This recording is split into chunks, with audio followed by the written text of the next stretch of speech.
We're now going to look at the Ponzi scheme and the tax deductions that result from losing money in a Ponzi scheme.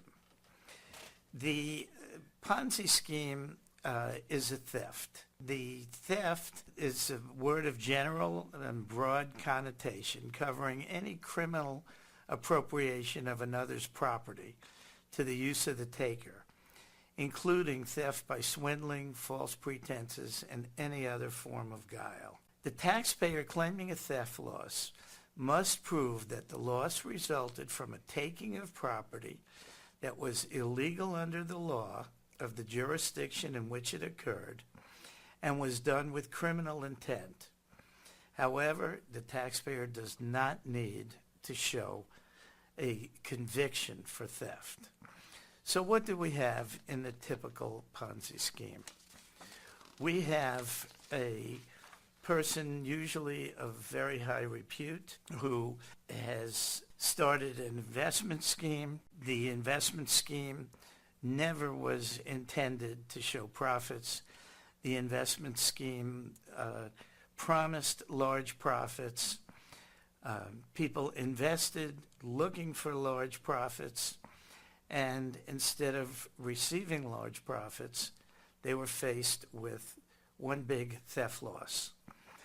And that theft loss is considered by the United States, by the Internal Revenue Service, because it was a loss that was a result of trying to be involved in a profit-making activity, is a loss that, under the Trump tax bill, is still deductible on a going-forward basis, while many of the non-business theft losses and casualty losses have been done away with by the Trump tax bill. The theft loss resulting from a Ponzi scheme is the initial amount invested in the Ponzi arrangement and any additional investments upon which taxes have been paid, less any amounts that the taxpayer withdrew for the taxpayer's benefit. The IRS agrees that if an amount is reported to the investor as income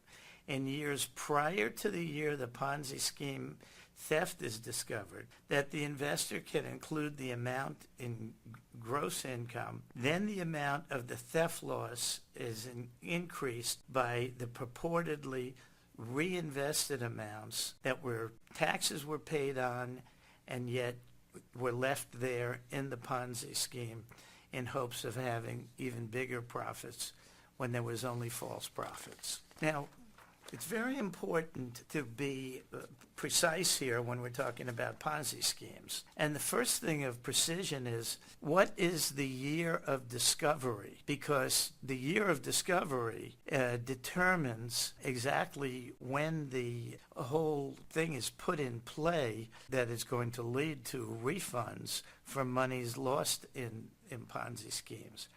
The definition of the year of discovery is as follows. Any loss arising from theft shall be treated as sustained during the taxable year in which the taxpayer discovers the loss. The loss is considered discovered when a reasonable person in similar circumstances would have realized that he or she had suffered an unrecoverable loss.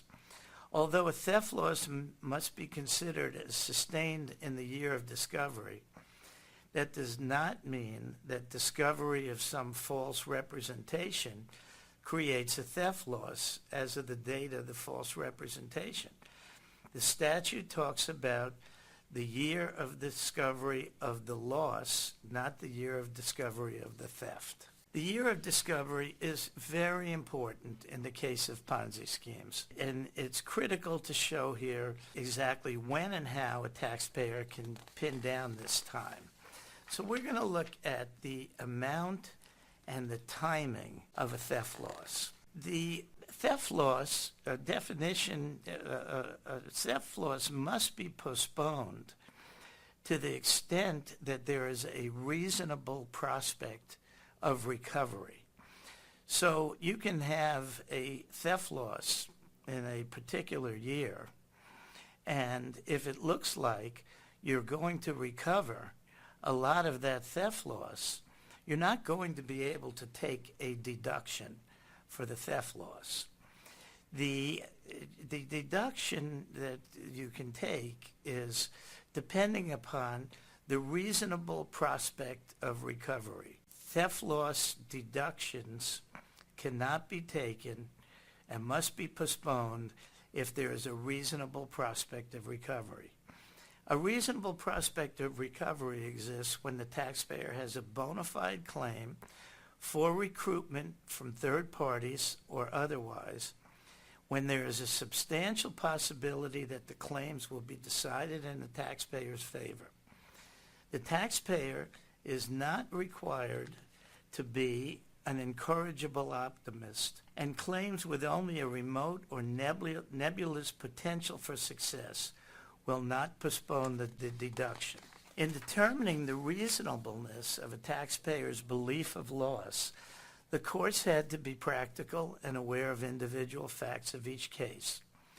Circumstances are those that are known or reasonably could be known at the end of the tax year for which the loss deduction is claimed. The only test is foresight, not hindsight. The objective and subjective factors must be examined to determine what is the amount of the reasonable loss suffered in a particular year by the taxpayer. The taxpayer's legal rights as of the end of this discovery year are all important. One of the facts and circumstances deserving consideration are the probabilities of success on claims brought by the taxpayer. Just because a taxpayer files a lawsuit, that doesn't mean that there is a reasonable prospect of recovery. The inquiry is directed to the probability of recovery as opposed to the mere possibility. If there's a remote possibility of recovery, then it's not enough. There must be a reasonable prospect of recovery at the time the deduction was claimed to put off the amount of the deduction. Now, the Internal Revenue Service in the year 2009, right after the Madoff debacle, which was really the start of formulating the basic rules that had been all over the place when it came to financial theft loss in the past, the Internal Revenue Service put out two documents that were very helpful. The one document was in the form of what we call a revenue ruling. That revenue ruling is Revenue Ruling 2009-9. A revenue ruling is where the Internal Revenue Service lays out the basic law that governs a particular situation and provides guidance on interpretation of that law. The Internal Revenue Service also provided another document. The other document was intended to make sure people that lost money as a result of their investments in Ponzi schemes would not have to go through each and every person filing their own different kinds of tax returns, claiming different years, claiming different amounts, taking different positions. The Internal Revenue Service wanted to make it for certain people that suffer from Ponzi scheme losses, from clear-cut Ponzi scheme losses. They provided a publication called The Safe Harbor. Now, basically, what's a safe harbor for tax terms? The safe harbor is where there's a Ponzi scheme, and everything about it is pretty clear. It's clear that there's a perpetrator of a Ponzi scheme, and the perpetrator was a bad guy, liable to be go to prison. Number one. The next thing is it was clear that what the amount of losses were. The amount of losses were going to be the invested capital and all of the profits that were reported and reinvested that were lost. So if you had $1 million investment in Madoff, if you made $1 million over the years and never took any of it out, you had a $2 million loss. And since Madoff did go to prison, you know you had a perpetrator that caused that loss and that the IRS was sure was a theft. Now, these two documents, we'll look at them and what they have to say as we walk through this. The last item we will discuss is the safe harbor, what the safe harbor does for people, what requirements have to be met for the safe harbor, so that you can take a very simple approach to filing tax returns and seeking recoveries when you lose money in a Ponzi scheme. When you have a theft loss, you do have two choices in certain circumstances. You can claim the theft loss as a deduction, and you have to determine the appropriate year for the theft loss and the appropriate amount of loss that you think you are going to have in the initial year. And then as the years unfold, if there's additional losses, if you thought you were going to get back 50 cents on a dollar because of a lawsuit, you would only claim 50% of your loss in the year that you've discovered it. And you would need to have to wait until the later years to actually deduct those losses. Now, there is a little window where you can either take a deduction, with that deduction, follow the rules that allow you to, in the past, go back for 3 years if you had a theft loss, a financial theft loss, and amend your returns and go forward for 20 years.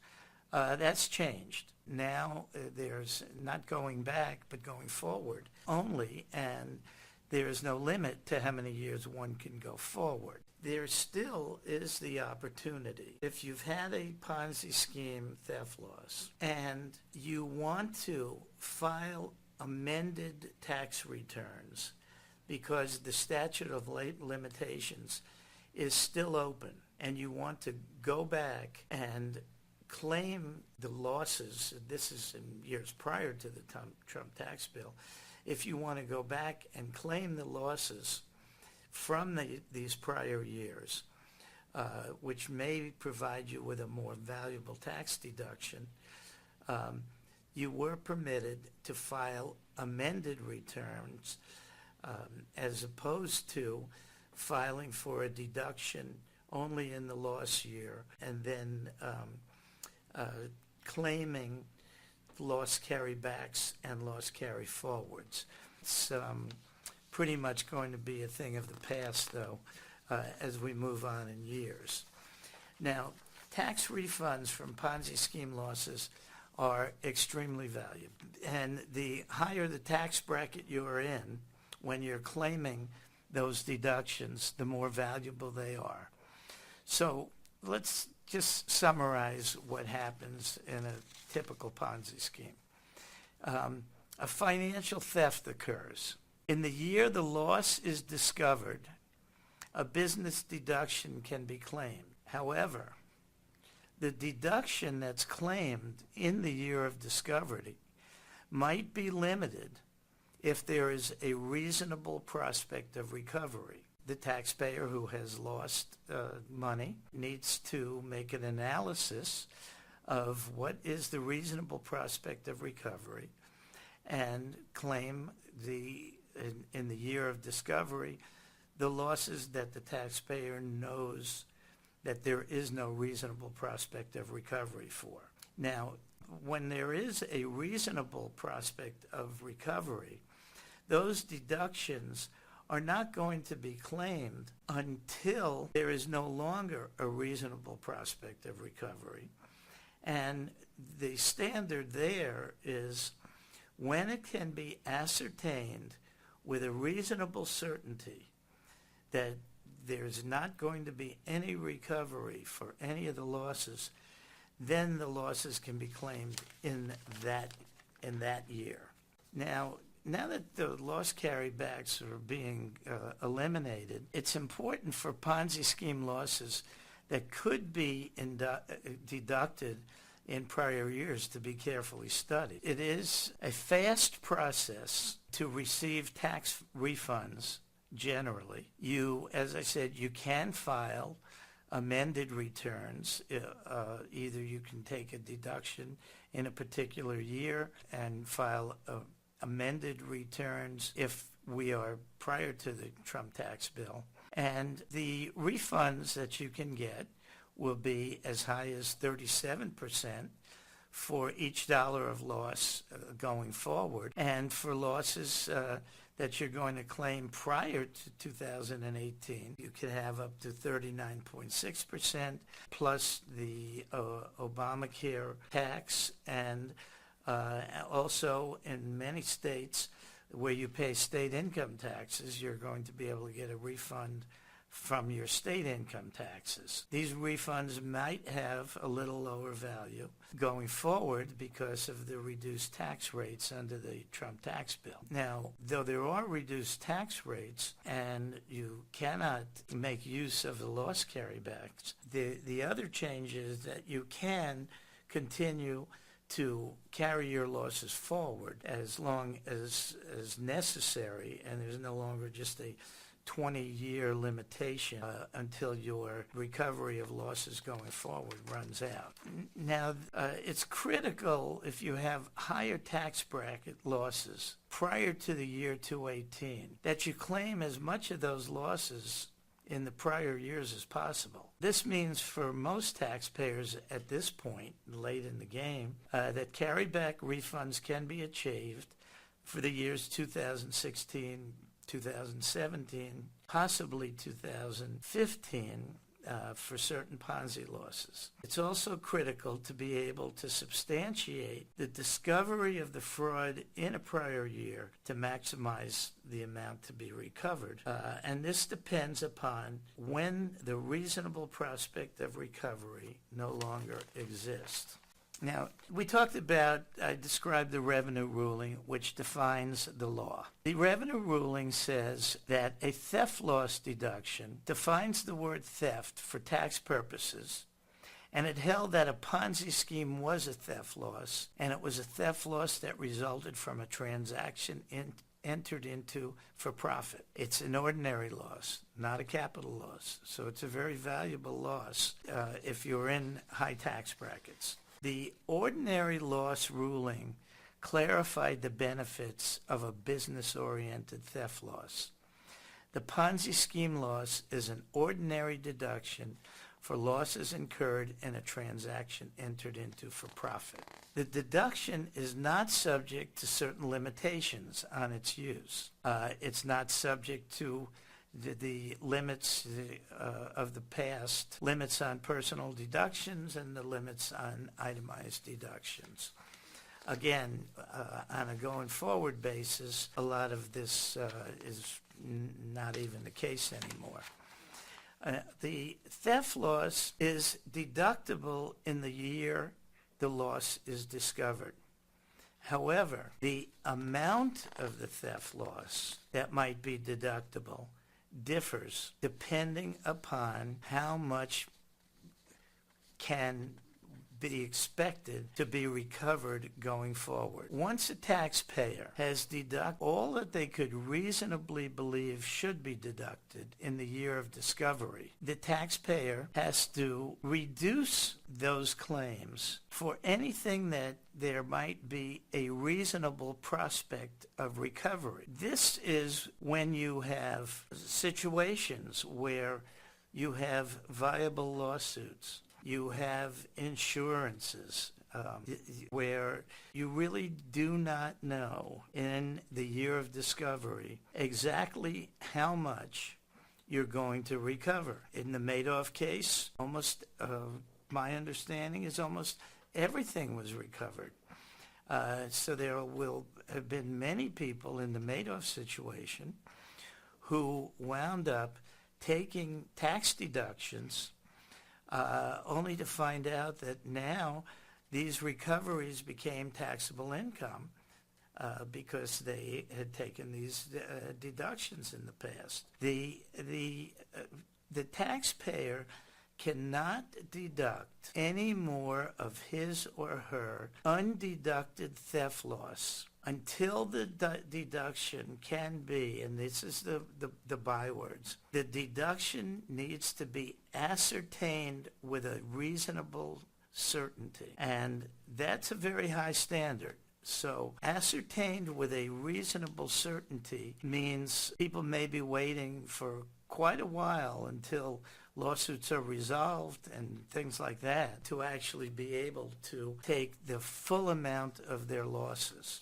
I also want to point out to everybody, there is an article that I did attached here as one of the materials that goes into the Ponzi scheme in a lot more depth than we can do in this presentation, and that's going to be very helpful to anybody. It's in the BNA publication of February 2011. Now, the major principle in each one of the decisions when there's victims of a fraud who want to take the theft loss deduction in the year of discovery, they need to really separately consider their sources of recovery, because there is, if you really are going to, it looks like you're going to be able to recover a lot through lawsuits, through insurances, through whatever means, you're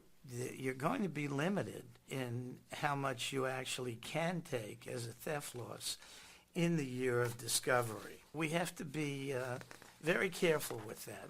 The revenue ruling that I discussed spells out all of the basic principles.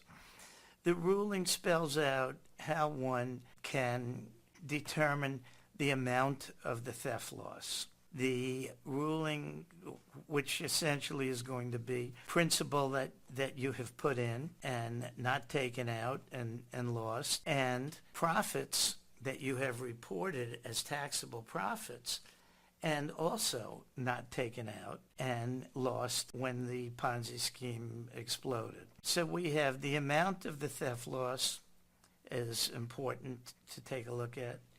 The year of the theft loss deduction. The amount of the theft loss deduction in the year that you discovered it, which, like I say, there may be a limitation to these amounts depending on what one believes they're going to recover in later years. If there is no recovery in later years, then in those later years, any tax deductions that were not taken, thinking that there would be reimbursements of losses, those tax losses can be taken in those later years. I just want to touch upon the Trump tax bill did away with several non-business types of theft losses. People need to know that you can't have something stolen from your house by a friend and claim a theft loss deduction on these things anymore. There has to be a theft loss that was involved with income-producing endeavors. What do we need to be doing to make sure we maximize our recoveries from Ponzi scheme theft losses? You need good records. You need to make good calculations. You need to be very careful on what think your sources of recovery are going to be, because to the extent you have sources of recovery, you may not be able to claim theft losses, and you'll have to put those theft losses off until you find out there was no recovery, or if there was a recovery, then it's a good thing you didn't take those things as losses. You have your best opportunity to claim the most losses in the year of discovery. And that's because in the year of discovery, the standard is you can try to arrive at your losses based upon a reasonable person's approach to this. In later years, after the initial year, for any losses that you have not claimed, the only amount of losses that you can claim are when you have discovered that those are losses for which there is not any reasonable prospect of recovery. And this can be a reasonable prospect of recovery can be a wide open question. Losses that are not taken in the year of discovery are recoverable only with a reasonable certainty. Now, we've looked at the Ponzi scheme. We've looked at how much can be deducted, the losses that can be deducted, which is the amount of money you put in, the amount of money that you've paid taxes on, minus the amount of money that you took out. And that's going to be your basis for recovery.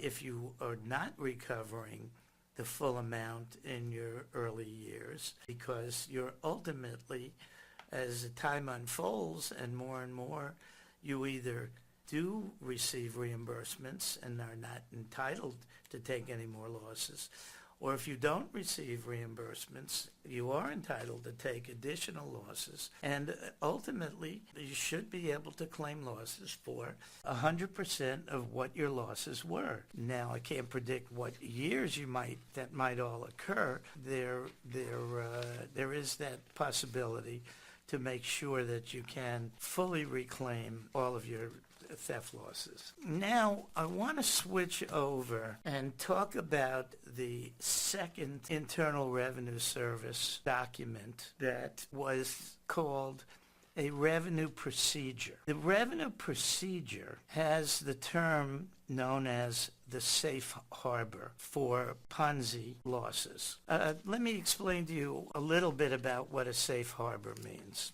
The Internal Revenue Service was getting overwhelmed because of Madoff. There were different theories being sent in. There was different losses being claimed. It was all over the place. Some people were claiming everything. People were taking half of it. I mean, the legal theories that were being used were not all in sync. And so the Internal Revenue Service did took a very intelligent approach to this. And you have this idea of safe harbors in several areas of the law. But this is what the safe harbor meant in the Ponzi scheme situation. The safe harbor required the Ponzi scheme victims to forego the opportunity to go out and separately file amended returns for years that were still open, and to say, well, it's now 2009. I know I lost everything, and I know it was lost 3 years prior to this, and I'm going to go back and I'm going to amend my returns and I'm going to claim all I can. The safe harbor does not allow you to take that approach. If you're going to be in the safe harbor, you need to take a standardized approach, and the safe harbor is a very, very beneficial treatment. The safe harbor, basically, the IRS said, okay, how do we know pretty much how much people should be deducting? What's the year in which they should be claiming that they have a Ponzi scheme loss? Let's do away with all of the what-ifs.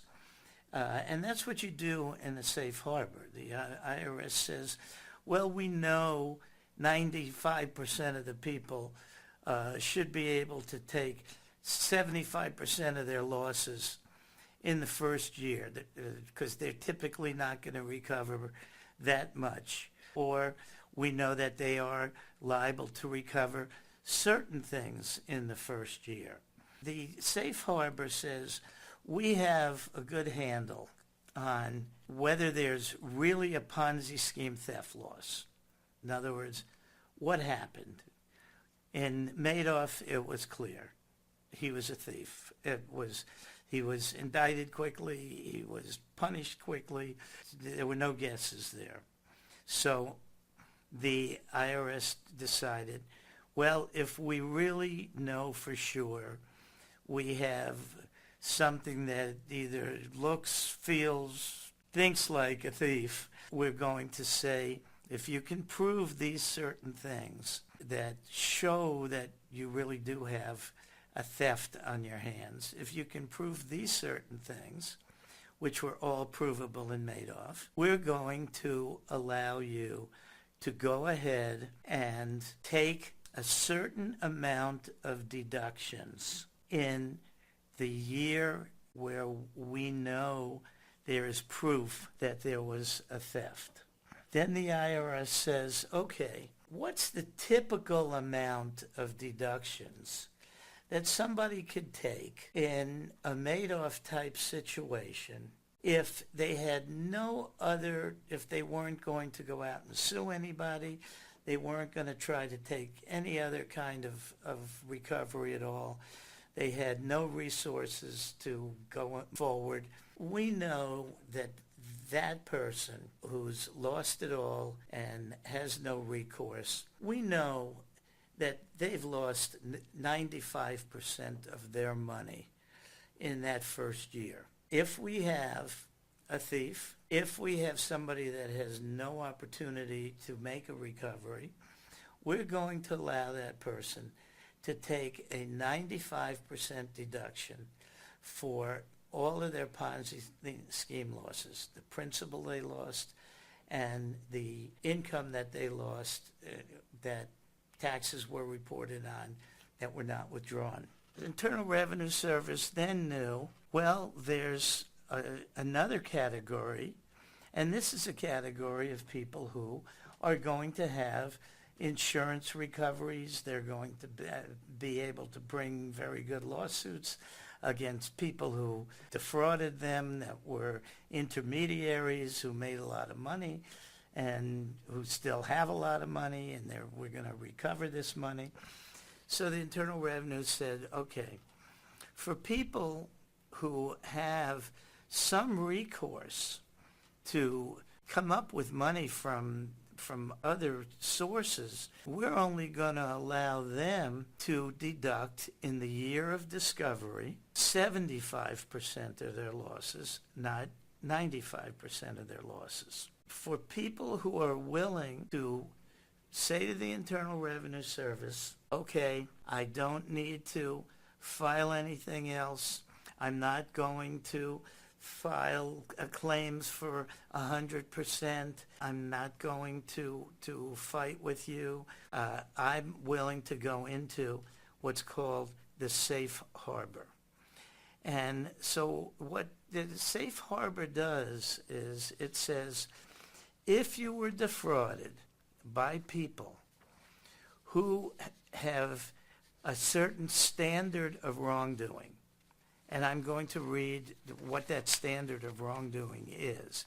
It's where you know for sure that, not for sure, but you know that you pretty much have a thief and a theft if you've met that standard of wrongdoing.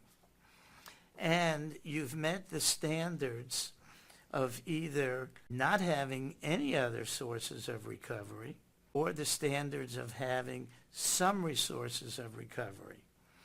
We are going to let all of you take a very simple approach to getting your tax refund. We're going to have everybody standardized. The first standard is, how do we know what year you should take it in? And how do we know that we really for sure have a theft?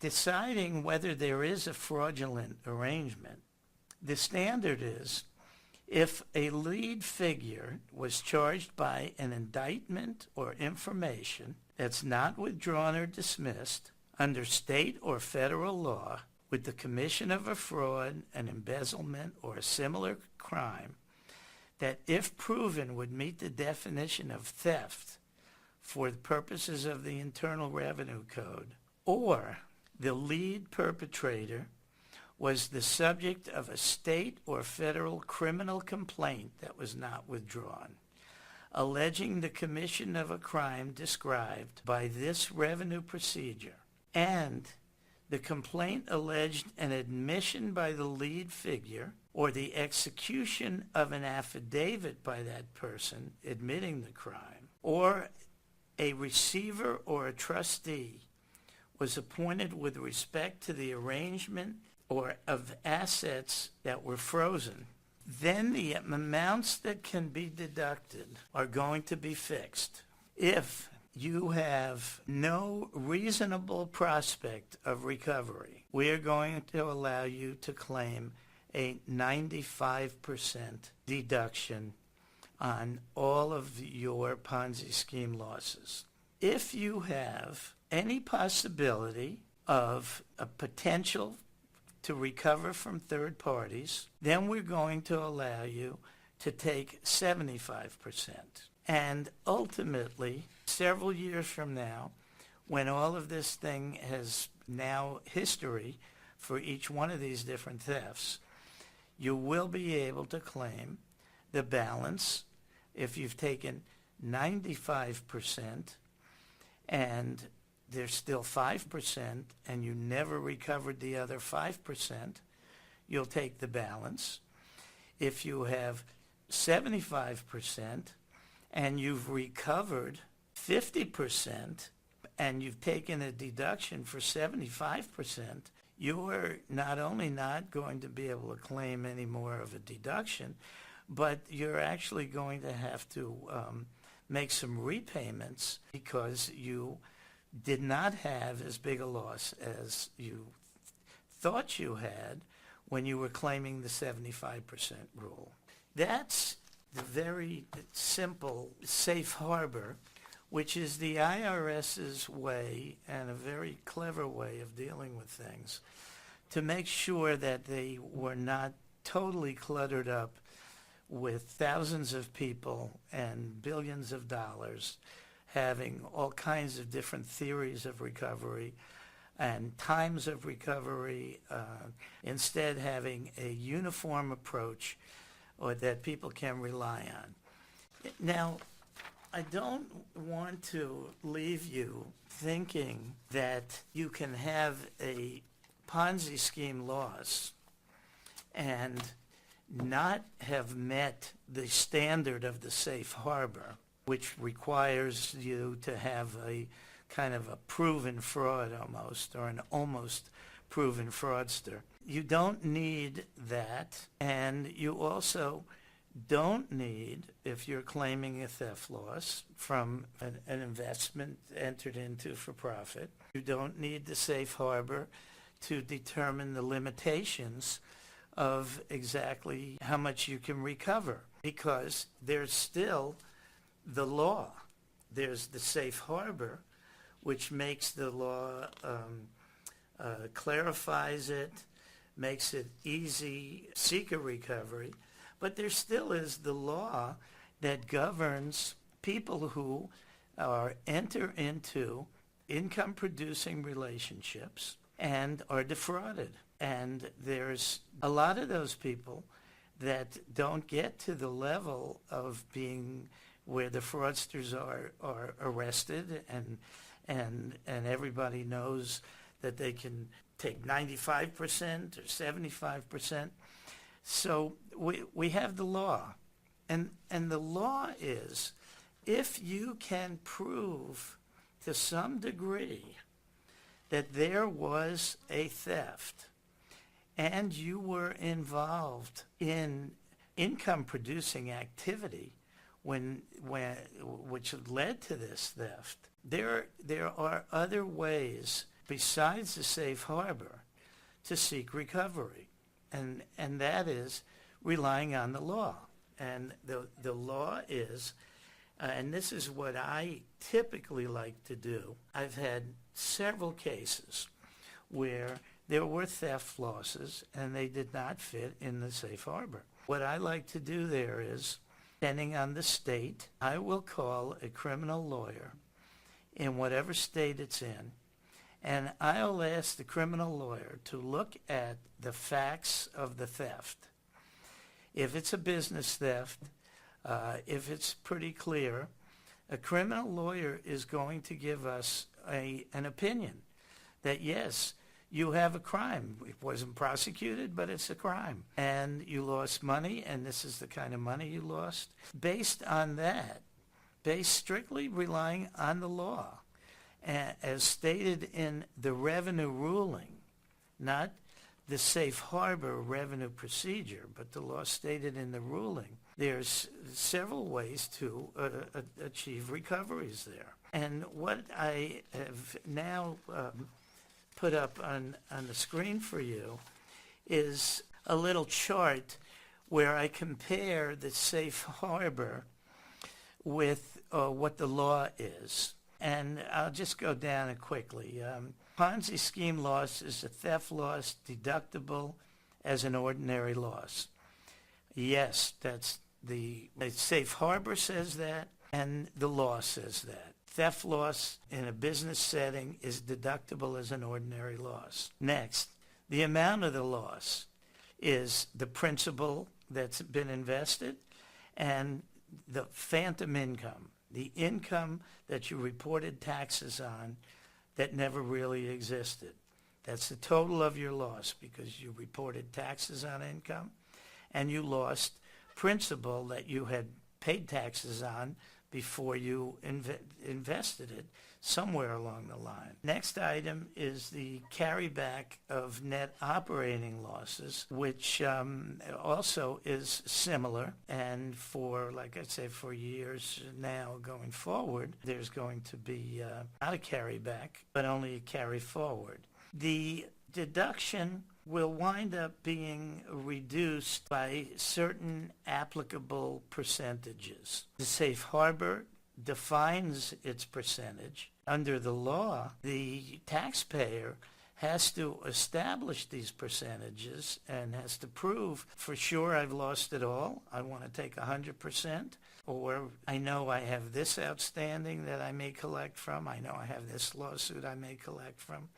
and I'm only going to claim X percent in this opening year. The next item that I pointed to here is who's the taxpayer? Now, when you have partnerships, which is very typical, when you have partnerships, taxpayers are partners, individual partners, the losses will pass through to the partnership. If it's a corporation, the loss is going to pass through to the corporation. This is pretty similar for the safe harbor or whether you're relying on the law. The revenue ruling has a defined year of discovery, and that was the year that the perpetrator was indicted or several of those other items that I mentioned to prove that they were wrongdoers.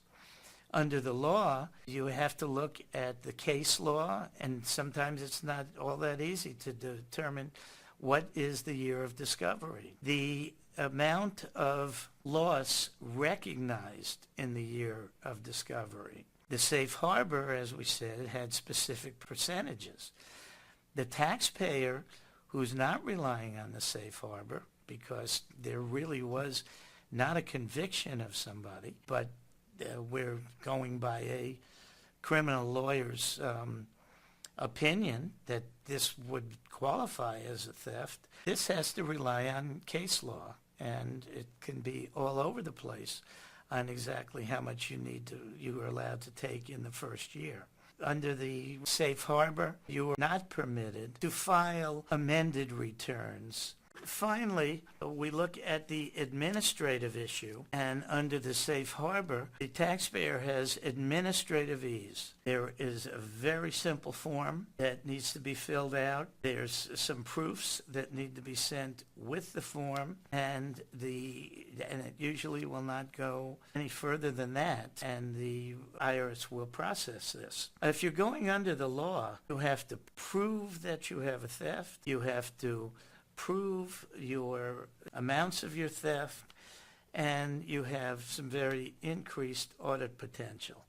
But if you don't fit in the safe harbor, you really don't have a choice. And if you have been the subject of a financial theft, there's no reason not to go forward and do what one needs to do, filing tax returns, claiming the theft loss, even without the safe harbor. Now, we're going to look at one more little aspect of the Ponzi scheme tax recovery, because very often we have a situation where the taxpayer has passed away, where we have estates or trusts. I want to outline what are the procedures when we are involved with an estate or a trust as opposed to individual or corporate taxpayers. There's 3 rules to go by. If the theft occurred before the decedent died and it's discovered while the administration of the estate is still ongoing, the estate may claim the income tax deduction. If the theft occurs and is discovered during the estate administration, the estate may claim an income tax deduction for the estate or an estate tax deduction off of the estate tax. Now, I would say typically because of the significant increase in how much is not subject to the estate tax these days because of the estate tax exclusion, you're pretty much going to have, if there's an estate administration and there is no estate tax, the estate is going to claim the income tax deduction off of estate income. If the theft occurs and everything's been settled, the estate may not claim either an income tax deduction or an estate tax deduction.